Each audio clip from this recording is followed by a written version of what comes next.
Greetings, everybody. My name is James. I am from the internet, and today we are going to be talking about patriotism. Now, patriotism, roughly defined, is the love, respect, devotion, feeling of attachment that you have to your own country. Now, patriotism, like all isms, is a rather large umbrella that many people say they fall under, i.e., many people show their patriotism in many different ways. For example, some people may put an American flag bumper sticker on their car or take their hat off at a ball game during the playing of the national anthem. Other people might get a pair of American flag bikini swim trunks so that their testicles are gently nestled by the stars and bars as they watch a bunch of gigantic corporate billboards drive in an endless left-hand turn at 200 miles an hour. And some people even go so far as to join the military so that they can serve their country by going 6,000 miles across to the other side of the planet and defending our freedoms. I still haven't figured out how my freedoms ended up in the Middle East, but I guess that's something for another day we'll get to. However, what I wanted to do today specifically is take a look at a group of people who feel that they are patriots doing patriotic things, and I thought we'd review their situation, what's going on, and then I will let you, the viewer at home, decide for yourself, are these people really patriotic? Buckle up, because this is a whole fucking thing, people, all right? Here we go! Oh, hey, look, it's some old friends, you know, like our buddy Q Shaman, aka Man Bear Pig, and Little Hitler. Yeah, we did some videos about them earlier in the year. They're patriots. They were out doing some patriotic stuff and ended up in the news. And well, here we are, like almost 10 months later, and they're back in the news again. So let's see what the patriots are up to. Every night at 9 p.m. they stop what they're doing to sing the Star-Spangled Banner. Oh, okay, that's what they're up to, huh? Cool. Quote, some of them are in their cells and some of them are out in the common area, but whatever it is they're doing, they stop and they sing. Well, I mean, I guess that's nice. They're showing each other some solidarity. They're obviously still in prison, literally being imprisoned by the very country that they are patriotic for, but I'm sure this will all make sense in a few more sentences or paragraphs or some shit like that. The Capitol riot defendants are currently being housed in a separate section of the sprawling central detention facility in Southwest Washington, D.C., located just a few miles away from the building they were accused of storming.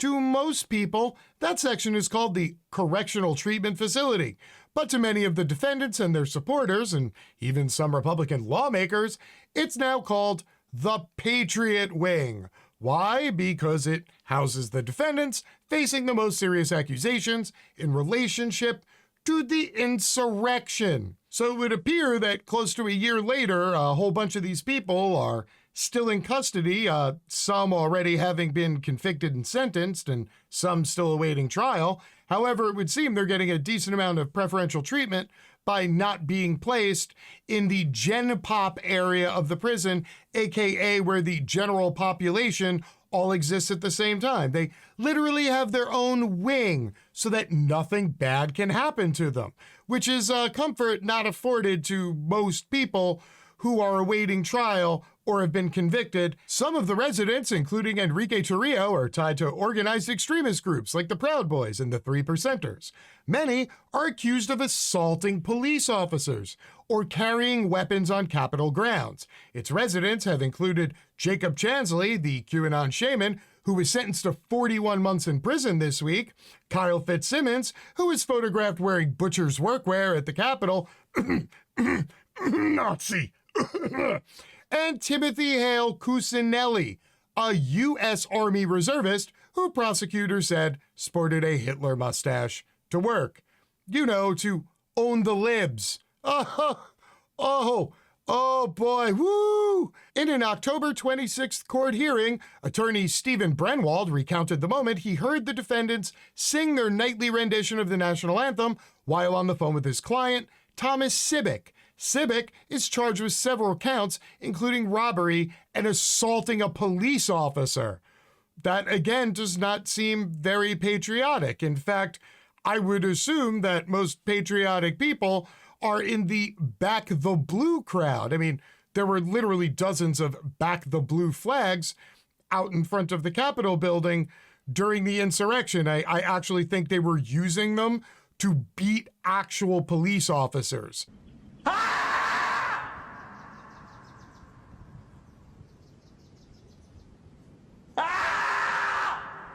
An attorney representing some of the other defendants stated that the singing was an homage to the Hanoi Hilton prison in North Vietnam, which held American prisoners of war during the Vietnam War. Late Senator John McCain, who was held there, recalled in 2013, a cellmate standing up to the Vietnamese guards by singing the Star-Spangled Banner. Quote, to witness him sing the national anthem in response to having a rifle pointed at his face, well, that was something to behold.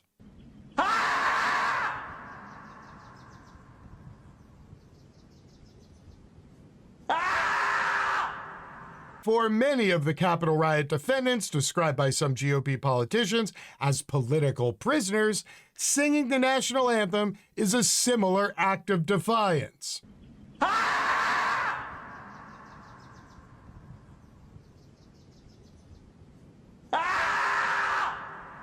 The group has also formed a close bond. Quote, they're very solid in there. They're very united. They have a prayer group. They have a Bible study group. Well, shit, of course they have a close bond. Almost all of them are young to middle-aged white people who are overwhelmingly conservative and Republican. They literally all have the same fucking belief structure to start with, and now they're potted up together in a wing of a prison kept all to themselves. So yeah, they're literally all each other have. Of course they're going to form a close bond. Many of the detainees still feel very strongly about the election and continue to support former President Donald Trump, though they are, quote, frustrated he hasn't sufficiently backed them in return. Well, of course, he's Donald Trump. Dude, this is what Donald Trump does. He gets plebes to do work for him, and then he abandons them. If you have any questions, please see the 12,000 laborers and general contractors in New Jersey whose labor and materials he stole, then opted to not pay them for building his multi-million-dollar losing casino. That's a thing. It's kind of a pattern in his life. Y'all should have done some research before you signed up to go insurrection on behalf of some chuckle fuck who literally could not care if you live or die. The defendants are each assigned a one-man cell, but they get to mingle in communal areas. To stay occupied, they also organize events, most recently arranging a Halloween DIY craft contest. They even have their own newsletter. Richard Barnett, who left the jail in April, told News 4 Washington, quote, we would all contribute to it and pass it cell to cell. So it turns out they're not being held for 23 hours a day in separate cells, cut off from humanity, as a whole bunch of fucking conservatives like to spout off about all over social media literally every single goddamn day. They mingle in the communal areas. They do crafting. They have a newsletter. They sing show tunes. Let's stop making it sound like they're political prisoners being held in the Hanoi Hilton.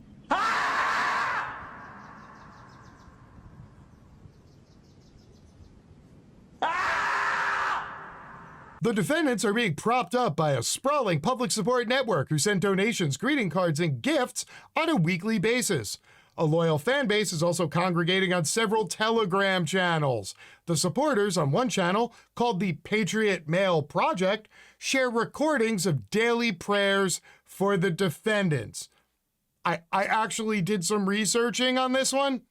Check it out. It's a real thing, the Patriot Mail Project. Now, that letter writing campaign is being backed up by a larger group called the Patriot Freedom Project, who state on their website that, quote, the detainees are being subjected to an abuse of power under the Biden DOJ. And it should be very concerning to every single American that such a politically motivated attack is occurring to decent, patriotic American citizens whose constitutional rights are being trampled on, as well as the blatant disregard for the overall rule of law. And to be fair, again, they're not entirely wrong here. I mean, of course, saying it's the Biden DOJ is, making it political, which apparently they said they don't like one sentence further down. But again, consistency isn't exactly the hallmark of conservatives and patriots. However, yes, being held without bail is extremely unreasonable. It is quite literally a violation of constitutional freedoms. But again, these are the same chuckle fucks who always say that if you don't want to get arrested and you don't want to go to jail, you shouldn't break the law, that you should have respect for the rule of law, that you should back the blue, that you should be a good American citizen and not give the police a reason to arrest you. And to that end, I would just like to remind you exactly why these, quote, patriots are being held in prison and what it is they did to, earn the ire of the Biden DOJ. Oh, that's right. They literally beat the shit out of cops on gigantic hard marble steps, and then they took his equipment, including his baton, and then used that baton to beat the shit out of other police officers. I assume this is how they back the blue. I'm really confused, people, but I'm trying to stick with it. We're almost there.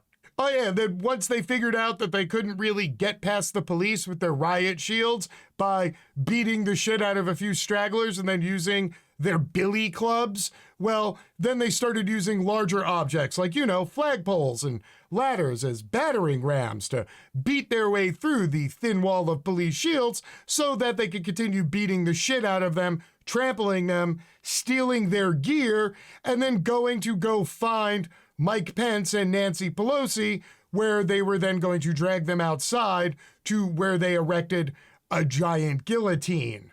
I mean, I know when I'm feeling extremely patriotic, I get a bunch of my friends and then go out and, again, beat police officers because this is what patriots do. So what does this mean for you, the average viewer at home, the fellow member of the working class?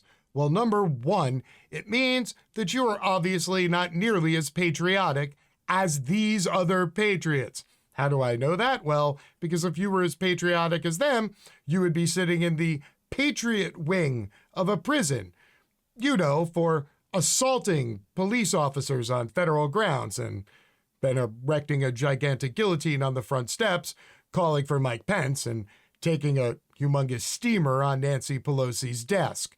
So, sorry, people, you're just not that goddamn patriotic. Now, there is a larger issue, somewhat more serious, and it's that all of these people are going to become canonized by right-wing talking heads and large groups of conservatives, and they're going to believe all sorts of bullshit that these people are kept in segregated hold cells with absolutely no contact with other human beings 23 hours a day, and that they're being tortured in prison. And meanwhile, they're never going to bother pointing out the irony that they have all reveled in other people being sent to prison who weren't them. So, expect this to become a larger rallying cry. Expect this to become more fodder for the culture wars. So everybody, if you're still doing the politics thing, be prepared. Because while you might think this is going to be the end of the story of most of these patriots, I promise you, the talking heads, the politicians, the sycophants, and the gigantic mob of faux conservatives out there are all going to use these people as a gigantic cross that they drag with them into the midterm elections, and yes, even into the 2024 general. So, don't be surprised when it happens. It's going to become a thing. Until next time, my name is James. I am from the internet, and I am out. Peace.